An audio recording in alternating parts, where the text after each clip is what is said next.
adalah Snoop DIY yang kita buat dekat bus stand je. Okay, Assalamualaikum. Saya Ahmad. Welcome back to my channel.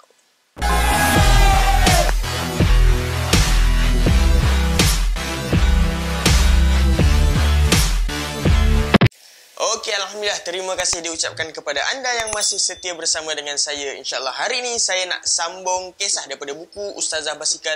Buku yang mengisahkan tentang pengembaraan saya bersama dengan isteri mengembara ke 14 buah negara bermula daripada Malaysia, Thailand, Myanmar, India, Nepal, Pakistan, China, Kyrgyzstan, Kazakhstan, Uzbekistan, Afghanistan, Iran, UAE dan Arab Saudi selama 15 bulan dan kami hanya bermula dengan RM1,900 sahaja. Sebelum tu saya nak minta maaf kepada tuan-tuan dan puan-puan yang lama menunggu episod yang baru sebab terlalu lama pula cuti raya kali ni. So saya minta maaf banyak-banyak dan di kesempatan ini mungkin sempat lagi kot untuk saya dan tim Jiwa Kembara mengucapkan selamat hari raya maaf zahir dan batin. Kami dari Jiwa Kembara mengucapkan selamat hari raya Aidilfitri maaf zahir dan batin. Taqabbalallahu minna wa minkum. Minna wa minkum taqabbal ya karim. Okey, insyaAllah sekarang sedar tak sedar kita dah berada di episod yang ke-81. Dah setahun dah tuan-tuan dan puan-puan follow saya punya video. Terima kasih banyak-banyak diucapkan kepada anda. Dan sebenarnya kita dah melalui 4 buah negara, betul? Kita bermula dari Malaysia, Thailand, Myanmar dan India. Kita ada lagi 8 negara lagi yang saya belum lagi cerita. Anggaran dalam mungkin 240 episod kot. Sebab kalau nak katakan baru 4 negara dan 80 episod maksudnya satu negara adalah 20 episod. But insyaAllah bersabar sikit, kita akan sama-sama melayari What? Kita akan sama-sama kayuh sampai ke Arab Saudi. InsyaAllah doakan semoga saya sihat. Doakan semoga tim saya pun sihat untuk kita sama-sama siapkan pengembaraan epik ni sampailah ke Arab Saudi. Kita ada lagi 8 buah negara. Nepal, India 2.0, Pakistan, China, Kyrgyzstan, Kazakhstan, Uzbekistan, Afghanistan, Iran dan UAE dan Arab Saudi. Bagi siapa yang belum subscribe, please subscribe dan tanpa kita lengahkan masa lagi, jom kita sambung cerita.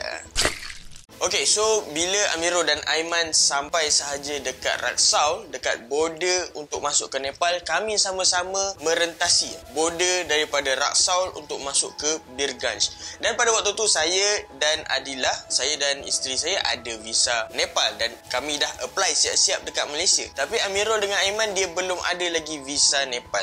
So mereka kata mereka nak apply dekat border tu lah. So kita tak tahu macam mana keadaan dekat border tu, adakah senang ataupun susah untuk nak cross border di antara India dan Nepal ni. Dan pada waktu tu kami masuk ke immigration India di Raksal tu, dan masa tu memang tak boleh record lah. Dalam immigration ni dilarang record. Kalau kena tangkap memang ke penjara. Okay, so kami tak sempat nak record.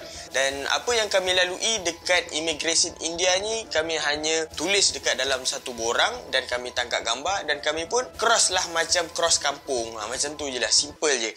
Dan saya dengan Ustazah ni kayu basikal lah. Amirul dan Aiman ni mereka jalan kaki bawa beg yang besar tu, tak tahulah berapa kilo, 30 kilo kot, sama-sama dengan beg kecil dia tu untuk cross sampai masuk ke Nepal. Okay, dan pada waktu tu memang cuaca masa tu panas, lepas tu dia berdebu, jalan dia berdebu menyebabkan saya dengan Adilah masa tu memang batuk teruk. Lagi-lagi kami banyak makan mangga India. Mangga India memang terbaik, memang sedap sangat sampai batuk-batuk lah masa tu kan. Dan masa tu kami cross masuk ke Nepal, ke Birganj, dan pada waktu tu kami teman Amirul dan Aiman untuk masuk ke immigration di Birganj. Dan pada waktu tu mereka buat visa on arrival. Dekat Nepal, kita orang Malaysia boleh buat visa on arrival. Kalau tak cross melalui jalan darat, boleh melalui kapal terbang. Sampai ke airport, boleh buat visa on arrival. Okay, so masa tu agak tak lama lah, dalam setengah jam dah siap lah masa tu. Sempatlah kami beli aiskrim. Dah batuk-batuk beli aiskrim lagi kan. Dan pada waktu tu, bila mereka dah siap, barulah kami sama-sama masuk ke dalam Nepal. Dan dalam perjalanan tu, masa tu saya tanya dengan Amirul, so what's next? Apa plan kita selepas ni? Dan Amirul kata, tak apa, kita cari masjid dulu dan kita bincang kat sana lah. Okay, mungkin lebih selesa untuk kita nak bincang. Takkan bawa beg berat-berat dengan kami kayuh basikal masa tu nak bincang tepi jalan kan. Macam tak best lah. So masa tu saya pun buka lah Google dan kami jumpa ada satu masjid yang berdekatan dekat Birganj ni. Dan kami pun decide untuk pergi ke masjid tu. Dan masa tu Amirul dia ambil teksi untuk terus ke masjid tu. Dan saya dengan Ustazah ni kayuhlah basikal sampailah ke masjid tu. Okay, bila sampai je dekat masjid tu, Amirul dia dah siap solat, dia dah siap berehat dah. Dan kami sampai lambat sikit lah, biasalah berbasikal kan. So bila sampai, Amirul kata, minta maaf lah, saya dah minta izin dengan jemaah masjid tu. Dia kata perempuan memang tak boleh masuk masjid sini. Dan masa tu saya cakap tak apa. Kita orang dah biasa dah. Dah pasti dah. Kita orang macam dah boleh rasa memang tak boleh. Sebab kan dekat Myanmar, dekat India memang mereka ni pun tak benarkan perempuan untuk masuk ke masjid. So persen untuk perempuan masuk masjid dekat Nepal pun lebih kurang sama lah saya rasa. Okay, dan majoriti negara yang bermazhab Hanafi, majoriti lah. Saya tak pasti adakah disebabkan mazhab ataupun disebabkan budaya mereka yang tidak membenarkan wanita untuk masuk ke masjid. Dan pada waktu tu kami kata tak apalah Amirul, nak buat macam mana kan, kita cari jalan lain lah, kita nak rehat dekat mana. So masa tu saya dengan Ustazah ni lepaklah dekat luar masjid tu. So Amirul ni dia masuk balik dan dia berjumpa dengan jemaah. Tak lama kemudian dia keluar balik dan dia kata dengan saya, okay, ada seorang lelaki ni nama dia Ashfaq, dan dia kata dia ajak Adilah ni untuk solat dekat rumah dia berdekatan dengan masjid lah. Saya kata, oh Alhamdulillah, okey lah. Dan kami pun ikutlah Ashfaq ni balik ke rumah dia. Saya dengan Ustazah pergi ke rumah Ashfaq ni untuk saya hantar lah. So kami sampai dekat situ, ada satu rumah Muslim lah, dan mereka ni sangat mengalu-alukan kami, dan mereka jemput minum kami. Mereka ajak jemput kami minum. Mereka jemput kami minum. Alhamdulillah. So masa tu bila saya dah puas hati, saya tengok rumah tu okey, selamat untuk Adilah, dan saya pun minta izin pada Adilah untuk saya solat dekat masjid lah. Dan masa tu Adilah cakap, dah lepas solat jangan lupa ambil ayam belik. Okey. Yeah boy. Mungkin kita boleh tidur dekat tempat lain, cari hotel dan sebagainya lah. Saya cakap okey lah, kalau macam tu saya akan datang balik. Dan masa tu saya pun pergilah ke masjid untuk solat zuhur dan solat asar jamak. Selepas solat saya pun tertidur. Memang kepenatan pada waktu tu, saya pun tertidur. Dan sejam selepas tu baru saya terjaga, dan baru saya teringat saya kena ambil Adilah. Saya tak tahu apa yang dah berlaku pada Adilah dekat rumah Ashfaq tu. Dan saya pun teruslah bergegas pergi ke rumah Ashfaq. Dan masa tu Adilah kata, bang, mak Ashfaq ni ajak kita tidur dekat rumah dia. So Alhamdulillah, rezeki malam tu tak payah cari hotel, kami tidur dekat rumah Ashfaq pada waktu tu. Masa tu saya cakap tak apalah, yang tidurlah dekat rumah Ashfaq tu, abang tidur dekat masjid. Dan masa tu Adilah kata tak, mak dia suruh abang tidur dengan diorang ni jugalah. Masa tu mak Ashfaq ni suruh saya tidur sama-sama satu bilik dengan Ashfaq ni dengan adik dia yang bernama Tabrij Alam. Ashfaq dengan Tabrij ni boleh cakap dalam bahasa Inggeris, sama juga macam mak dia pun boleh juga cakap dalam bahasa Inggeris. Dan masa tu dia tak jemput lah pula Amirul dengan Aiman untuk tidur dekat rumah dia. Amirul dengan Aiman dia tak kisah, diorang ni lelaki, boleh je tidur dekat mana-mana. So mereka decide untuk tidur dekat masjid tu lah. Dan Alhamdulillah pada malam tu saya angkat semua saya punya barang dengan basikal, bawa ke rumah Ashfaq ni untuk bermalam satu malam dekat rumah mereka. Pada malam tu kami ni memang batuk teruk kan, saya dengan Adilah ni batuk teruk, dan mak kepada Ashfaq ni dia ajar macam mana cara untuk nak buang kahak ataupun mengurangkan batuk tu lah. So dia buat air panas, tak panas sangat lah, maksudnya suam. Lepas tu dia masukkan garam, dan kami pun kena Google lah. Google kok macam tu. Dan buanglah. So itu cara macam mana diorang menghilangkan batuk tanpa menggunakan ubat. Okay, dan Alhamdulillah sedikit sebanyak membantulah. Okay, dan pada waktu malam tu saya tidur dalam bilik lelaki, dan Adilah tidur bersama-sama dengan adik perempuan Ashfaq lah. Alhamdulillah. Dan pada keesokan harinya, saya bangun awal untuk siap-siap solat subuh. Dan masa tu, selepas mandi, saya terus pergi ke masjid yang berdekatan dengan rumah Ashfaq tadi tu. Dan solat subuh berjemaah. Dan pada waktu saya cari Amirul dengan Aiman, saya tak jumpa. Dan selepas solat subuh tu, saya carilah. Saya ingatkan Aiman dengan Amirul ni tidur dekat ruangan solat tu, tapi mereka tak ada dekat situ. So, saya pun carilah seluruh masjid, tak jumpa kan. Naik ke tingkat 2, tak ada. Naik ke tingkat 3, saya ada nampak 2 biji kepompong. 2 biji kepompong dekat atas bumbung masa tu. Rupa-rupanya mereka ni tidur kat dalam hammock. Tidur kat dalam hammock kat atas tu dengan beratapkan sejuta bintang. Oh, nasib baik malam tu tak hujan. Kalau tak memang kuyup lah diorang tidur kat bawah hujan kan. So masa tu saya kejut lah diorang. Kata ni dah siang dah ni kan, siap-siap solat subuh untuk kita bertolak juga hari ni. Dan masa tu mereka pun bangun. Dan masa tu saya tanyalah, so what's next? Macam mana plan kita? Dan Amirul kata kita akan cari nombor telefon dan kita akan jumpa di Kathmandu lah.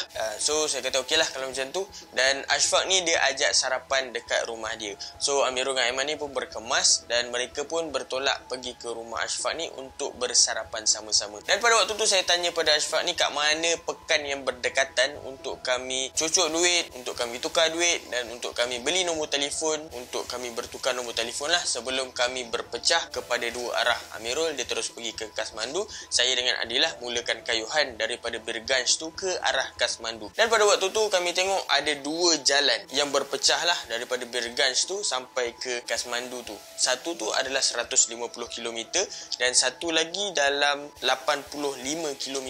Dan masa tu Amirul dia plan untuk naik bas je dan kami kata kalau 180 km ni anggaran dalam 3 hari lah kita akan jumpa balik dekat Kathmandu. So dah habis sarapan kami pun teruslah pergi ke pekan. Kami pun tangkap gambar bersama dengan keluarganya Ashfaq dan Tabriz Alam ni dan kami ucapkan terima kasih kepada mereka dan kami pun sambunglah perjalanan kami. Sampai saja dekat pekan, masa tu Amirul dia terus beli tiket dan kami bertukar nombor telefon dan mereka pun naik bas terus ke Kathmandu. Dan kami dekat pekan ni masa tu Adilah kata dia nak restock barang lah. Masa tu Adilah punya sandal koyak, dia nak cari sandal baru lah.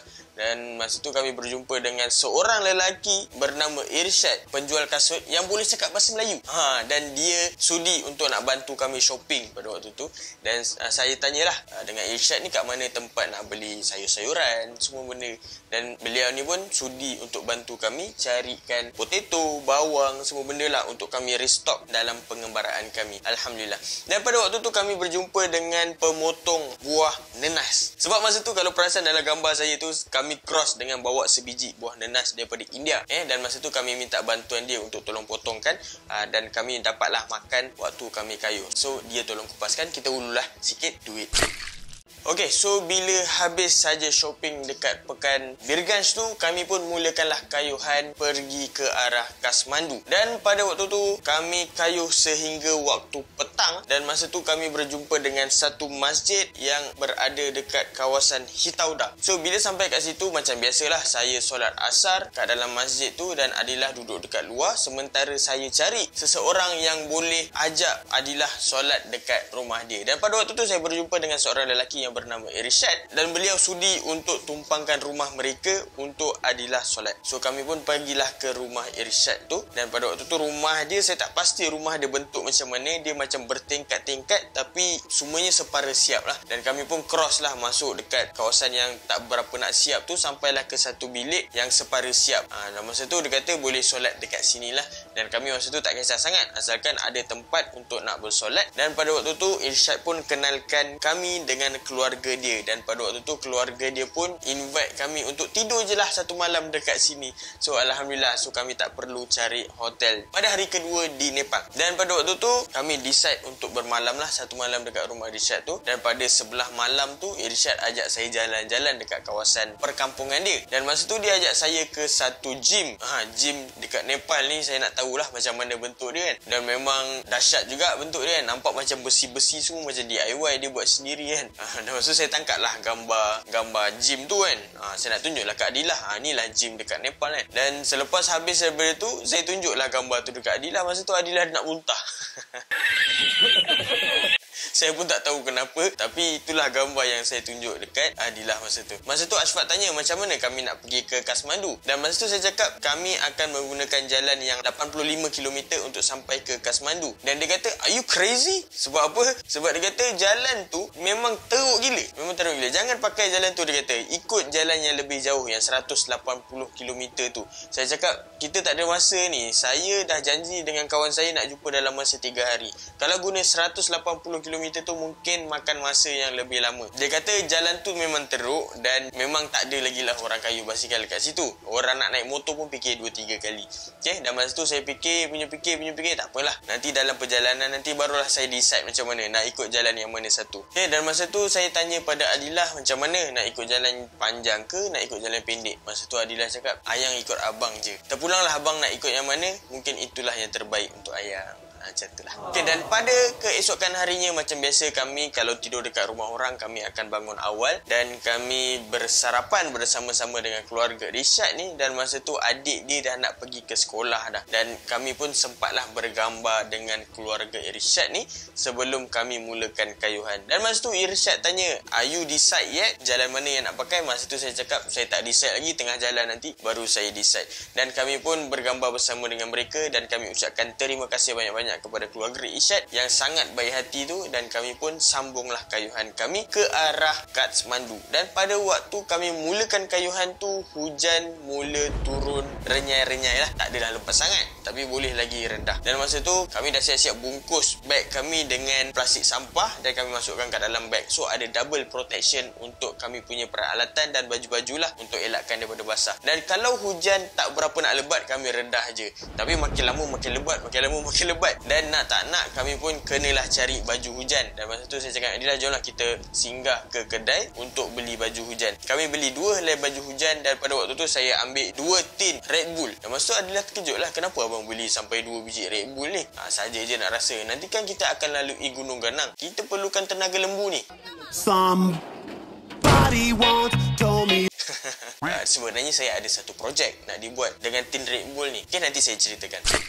Dan selepas tu kami pun sambunglah kayuhan. Dan masa tu kami cari juga masjid untuk nak solat Zuhur sebab dah masuk waktu Zuhur kan. So kami cari juga masjid dan masa tu kami tak jumpa dan ending dia kami singgah dekat satu bus stop. Okay, kami singgah ke satu bus stop tu untuk Adilah dia nak masak lah sebab nak makan tengah hari kan. So kami pun singgah dekat situ dan saya pun mulakan projek. Dan masa tu saya minum satu Red Bull dan saya minta Adilah minum lagi satu Red Bull. Dan masa tu dia tak habis kan sebab dia jarang minum air Red Bull ni. Saya dah biasalah waktu zaman arkitek dulu memang Red Bull ni kawan baik lah. Dan kami pun habiskan 2 tin Red Bull ni dan saya mula potong.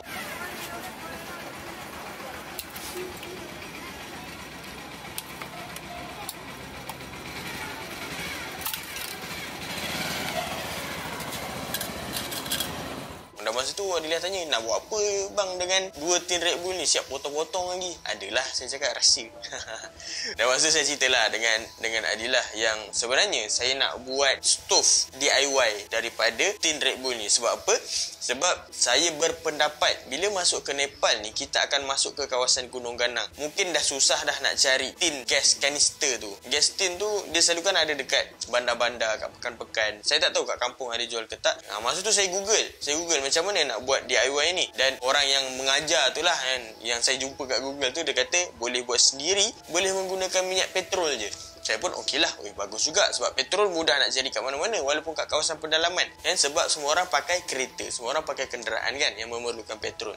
Okey, saya pun mulakan projek tu, saya buat dekat bus stop tu je. Dan masa tu memang ramai lah orang yang tengok kan. Yelah, bus stop, orang tengah tunggu bus pun tengok, orang yang jaga kedai runcit, yang datang kedai runcit pun semua tengok kan macam apa yang saya buat kan.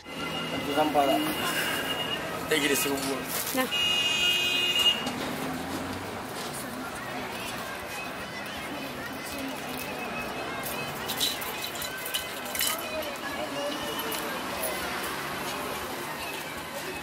Yang pelik, nak boleh terkucuk sampah. Simpan.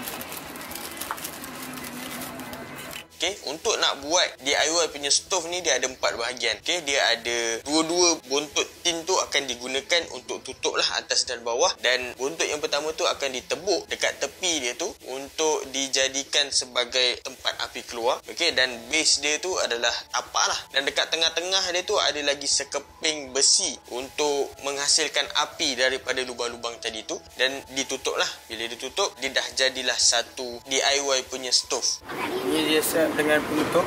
Dan bila kita buka, ini adalah stove. Kita masukkan petrol ataupun aerosol di sini.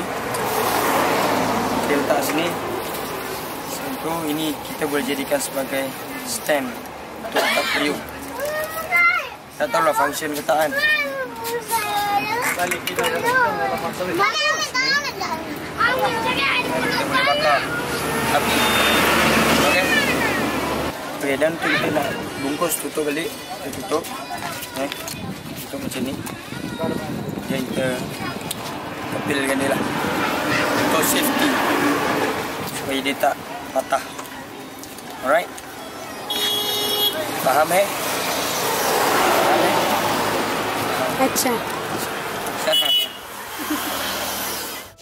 Dan Alhamdulillah sempatlah kami siap pada waktu tu. Saya cakap dengan Adil lah, okey, yang dah siap, jom kita guna. Masa tu Adil kata, tak payah bang, dah habis masak dah.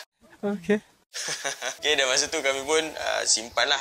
Saya pun simpan produk tu. Dan kami pun makan kat situ. Dan kami pun sambunglah kayuhan. Okay, so sampai situ saja. Nanti pada episod yang akan datang, saya akan tunjukkan macam mana cara saya menggunakan stove DIY ni. Adakah dia adalah produk yang bagus ataupun dia adalah produk yang gagal. Okay, so sehingga kita berjumpa lagi di episod yang akan datang. Bagi siapa yang belum subscribe, please subscribe. Jika anda sukakan video ini, please klik like. Okay, dan jangan lupa tinggalkan komen dekat ruangan komen. So, sehingga kita berjumpa lagi di episod yang akan datang, saya Ahmad. Assalamualaikum warahmatullahi wabarakatuh.